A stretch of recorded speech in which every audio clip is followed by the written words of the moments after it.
Gold loan finance company Manappuram finance के शेयरों में शुक्रवार को भारी उथल-पुथल देखी गई।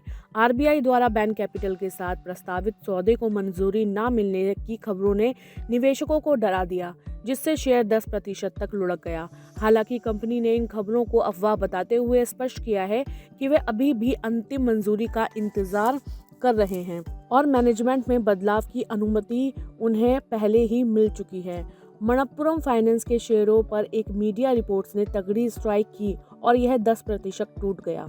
मीडिया रिपोर्ट्स में दावा किया गया था कि बैन कैपिटल से जुड़ी एंटिटीज और मनप्पुरम फाइनेंस के बीच के प्रस्तावित सौदे को केंद्रीय बैंक आरबीआई से मंजूरी नहीं मिली, तो शुक्रवार को बीएसई पर यह 10% टूट गया और 278 रुपये तक आ गया था। निचले स्तर पर हल्की रिकवरी के साथ दिन के आखिर में यह करीब 8% की गिरावट के साथ 285 रुपये पर बंद हुआ था। न्यूज़ एजेंसी रॉयटर्स की एक रिपोर्ट के बाद मनप्पुरम फाइनेंस के विवादों में आ गया, जिसमें दावा किया गया था कि आरबीआई ने बैन कैपिटल को कंट्रोलिंग हिस्सेदारी देने से मना कर दिया है। हालांकि मनप्पुरम फाइनेंस ने तुरंत एक्शन लेते हुए इन खबरों को पूरी तरह गलत और केवल अटकलें बताया है। कंपनी ने स्टॉक एक्सचेंजों को सफाई देते हुए कहा कि वह बैन कैपिटल के निवेश और अपनी सहायक कंपनियों से जुड़े सभी जरूरी खुलासे समय समय पर कर रही है।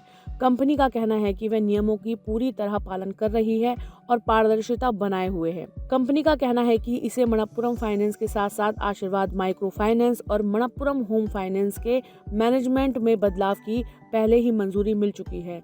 कंपनी ने कहा कि अपने बारे में वह 17 सितंबर 2025 को और सब्सिडरीज को मिली इस मंजूरी के बारे में 27 अगस्त 2025 को एक्सचेंज फाइलिंग में बताया था। अब बैन कैपिटल के साथ प्रस्तावित सौदे को लेकर बात करें तो मनप्पुरम फाइनेंस का कहना है कि इस पर आरबीआई से निर्णायक मंजूरी का भी अभी इंतजार किया जा रहा है। मनप्पुरम फाइनेंस के शेयरों में आई यह गिरावट स्पष्ट तौर से न्यूज ड्रिवन है। जहां एक और मीडिया रिपोर्ट्स आरबीआई की आपत्ति का दावा कर रही है, वहीं कंपनी का आधिकारिक रुख सकारात्मक बना हुआ है। शेयर ने पिछले एक साल में करीब 90% का शानदार रिटर्न दिया है। इसलिए ऐसी किसी भी नकारात्मक खबर पर तेज मुनाफा वसूली होना स्वाभाविक है। निवेशकों के लिए अब आरबीआई की आधिकारिक निर्णायक मंजूरी सबसे बड़ा ट्रिगर होगी।